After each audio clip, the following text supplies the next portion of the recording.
पहिल्यांदा इतिहासामध्ये असं घडलंय की कुणीतरी शिक्षण मंत्री मंत्रालय आणि आपली कॅबिन सोडून बाहेर विद्यार्थ्यांमध्ये येऊन विद्यार्थ्यांच्या प्रश्नावरती त्यांनी काम केलं, विद्यार्थ्यांसोबत चर्चा केली. त्यामुळं आम्हाला असं वाटतं की येणाऱ्या काळामध्ये ते शिक्षण मंत्री या पदावरती राहून आमच्या तर मागण्या त्यांनी पूर्ण केल्या आहेत, मात्र गावखेड्यातील काट्या वस्तीवरील विद्यार्थ्यांच्या ज्या प्रामुख्याने ज्या मूलभूत अडचणी आहेत शिक्षण घेण्यासाठी त्या देखील ते लवकर सोडवतील.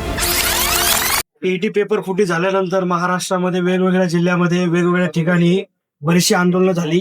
या आंदोलनाला घेऊन, या विषयाला घेऊन आम्ही देखील राज्याचे शिक्षण मंत्री दादाजी भुसे यांच्या घरावरती आंदोलन केलं होतं. आंदोलन केल्यानंतर आम्हाला मागील 4 तारखेला त्यांनी भेटीचं निमंत्रण दिलं. ते निमंत्रण स्वीकारून आमची मागील 4 तारखेला भेटही झाली.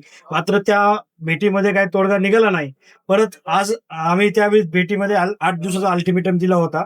8 दिवसानंतर पुन्हा एकदा त्यांनी आम्हाला भेटीसाठी बोलवलं असताना ते आंदोलन स्किप केलं. जर राज्याचे शिक्षण मंत्री आपल्याला भेटून ते प्रश्न सोडवू इच्छितात तर मग आंदोलनाची आवश्यकता नाही, अशा पद्धतीचा समज आमचा सम्यक विद्यार्थी आंदोलन आणि वंचित बहुजन आघाडीचा झाला.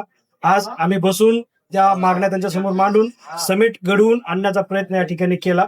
आमच्या ज्या एकूण 12 मागण्या होत्या त्यामधील अर्ध्या मागण्या जवळपास त्यांनी ऑलरेडी या ठिकाणी सोडवलेल्या आहेत आणि उर्वरित ज्या 2-3 ज्या किचकट मागण्या आहेत ते विधानसभेमध्ये मांडून त्या देखील थोड्या दिवसामध्ये सोडून देण्याचा शब्द त्यांनी दिलेला आहे. थोड्या दिवसामध्ये ते विधिमंडळामध्ये त्या देखील मांडणार आहेत. त्यामुळं हे आंदोलन, आम्ही आजचं जे आंदोलन आहे ते स्किप केलं. आम्हाला असं वाटतं की या टीईटीचा पेपर फुटीचा घोटाळा असेल किंवा इतर परीक्षा फुटीचे घोटाळे यापूर्वी देखील आमचं असं म्हणणं नाही की फक्त दादा भुसे यांच्याच काळात झालंय. हे काँग्रेस आणि महाविकास आघाडीच्या काळात देखील झालेलं आहे. आम्ही त्या दिवशी येत असताना भुसे साहेबांवरती आरोप तर आम्ही केलाच, मात्र त्याच्या आधी आम्ही वर्षा गायकवाडांवरती देखील आरोप केला होता. त्यांच्या काळात देखील हा पेपर फुटीचा घोटाळा झाला होता. त्यांनी देखील नैतिकता स्वीकारली नाही.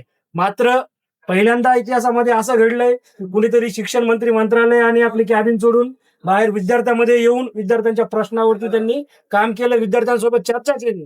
त्यामुळं आम्हाला असं वाटतं की येणाऱ्या काळामध्ये ते शिक्षण मंत्री या पदावरती राहून आमच्या तर मागण्या त्यांनी पूर्ण केल्या आहेत, मात्र गावखेड्यातील काट्या वस्तीवरील विद्यार्थ्यांच्या ज्या प्रामुख्याने ज्या मूलभूत अडचणी आहेत शिक्षण घेण्यासाठी त्या देखील ते लवकरच सोडवतील.